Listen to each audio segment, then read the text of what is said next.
The first thing you have to do in order to keep your RV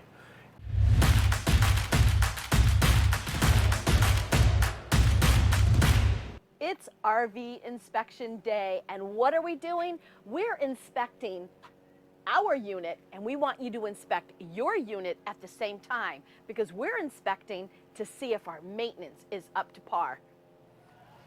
All right, first glimpse. It's time for you to go up there. The first thing you have to do in order to keep your RV in good condition, in a value, I know you've been following all our videos and you understand the importance of sealant, which this big box become an umbrella. If there's little holes in your umbrella, water comes in. If it comes in, what is it wet? Your head, your shoulders, everything.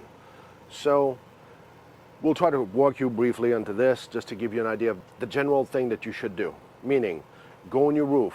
They say at least twice a year. Now we're coming into fall in the northern states. You're about to park your RV. It's time for you to go up there so water doesn't puddle there, and with the cold, frost, freezing, thawing, that will create ice which will actually expand, just like our beautiful road that the water goes in there, freezes and blows the blacktop. So that's the problem we don't want to have with this. So these are my favorites because I use them. One is Chemlink. We'll put that down below to give you an idea, but that's what I use for seals around the edges.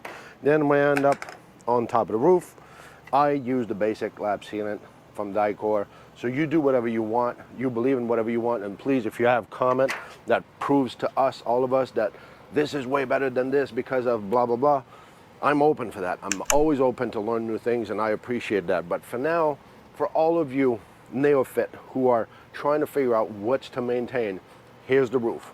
So I go on top of my roof. Either you have a Class A or either you have a fifth wheel. You're gonna walk around this unit.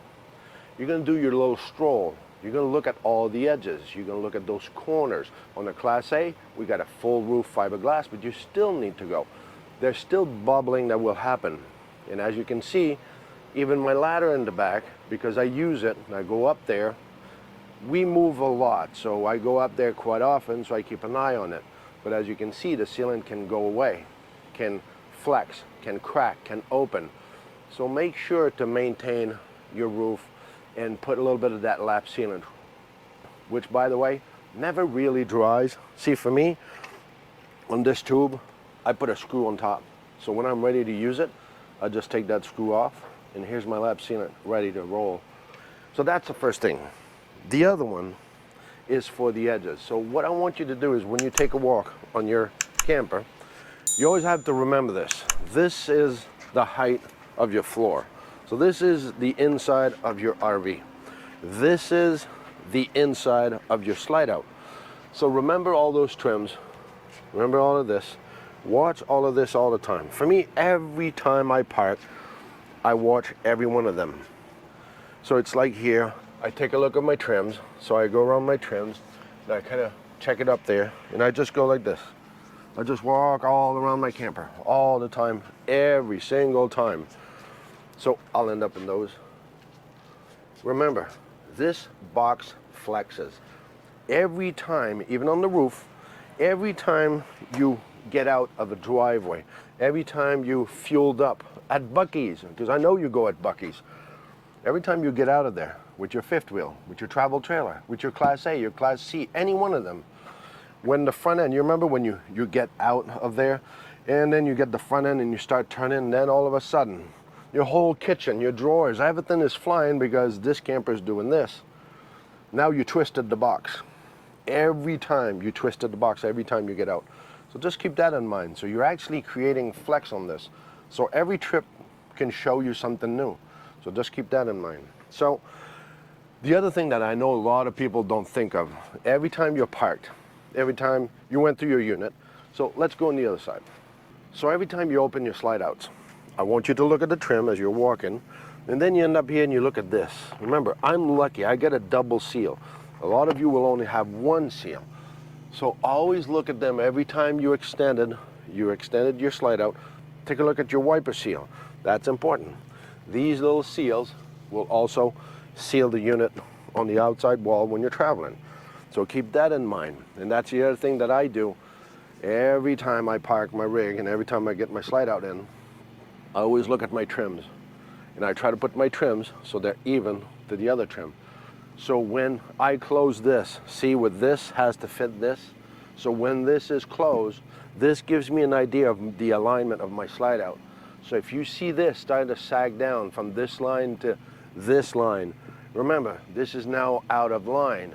You ought to think of realigning this. So that's another thing to keep in touch, to keep in mind where your lines line up. So let's go back on the other side. We're gonna go do the other slide out to see if the seals are all done. So let's just walk on the other side to go see our other slide out. So, see, this is what I do. When I take a walk all the way. And I take a look at all my seal, every single time. And you guys, if you have some of them up here, well, make sure that you have one of them up there, that your seal is good, that everything looks good, your seal on your windshield, that your wiper blade is not starting to come unglued. So, see, now I got my wiper seal here. So this one is good, it's all the way, it's all out. And remember, this is rubber. So if it folds, see, like this one is beautiful, but if it folds like this one, for me, tend to do it. And I got a good friend like in Izzy that has the same problem. So if you don't have one of those stick, well, get yourself one, because it is high, so we can't take the ladder every time. So what I do is I take it out, I actually pull it out of there, so it actually works like it's supposed to. So now it's on top, and now it's doing its job. So I had Izzy, who bought some of those, I think I told you this in a video before, but he bought some of those automotive little trims that actually has a half a moon. It's about this thick. So he glued it about an inch from this. So when it actually goes in, it pushes it in. When it goes out, it pushes it out. So that is kind of a good idea. Good job, Izzy. If you enjoy our videos, we would love it if you would hit subscribe, give us a thumbs up, share it with your friends, and leave us a comment. If you don't know what to comment, just put C4BO, comment 4 Blue Ox, and don't forget to click that notification bell so you'll be notified when our next video comes out. Another point I wanted to bring up is the awnings. A lot of people are afraid of getting their awnings out. And I understand this fear of a gust coming in, or it is important if you leave because you're not attending your unit. Yes, it is important to leave it in.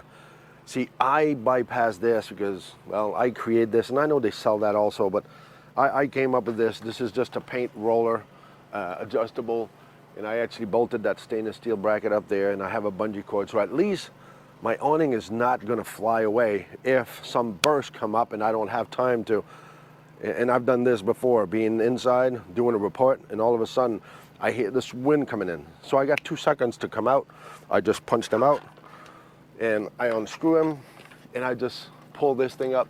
So a lot of Class A people will ask me, so I just pull this up, unhook it, and that's it. So I'm ready to go. It's always with us, always ready to go. So just saying, if you can find something, if not like this, you can buy those, and I know because they sell them, I've seen them before.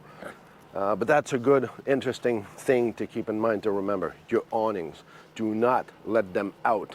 Just like, it looks beautiful. But by the way, as an RVer, don't you want to have an awning? That looks like camping to us. I feel bad when people park for weeks on end and no awning, okay? The awning is part of our campground. And by the way, don't share this, but when you go to a campground and you look at the sights, try to think of the sun. I'm not going to give our secret, but we always look at the sun. In the morning, it's fine. We like to have a little bit of this, but the minute the afternoon kicks in, now we got shade. So mommy can go to the pool with the kids while daddy stays in the shade. So hope we helped you out. Hope it's a little tip that will drag you along. And if you want some more of those kind of videos, just let us know. Put your comments in below. Remember, and do never forget, it's not about the destination. It's all about the journey. If you enjoy our videos, we would love it if you would hit subscribe, give us a thumbs up, and leave us a comment. If you don't know what to comment, just put C4BO, comment for Blue Ox. Thanks for watching.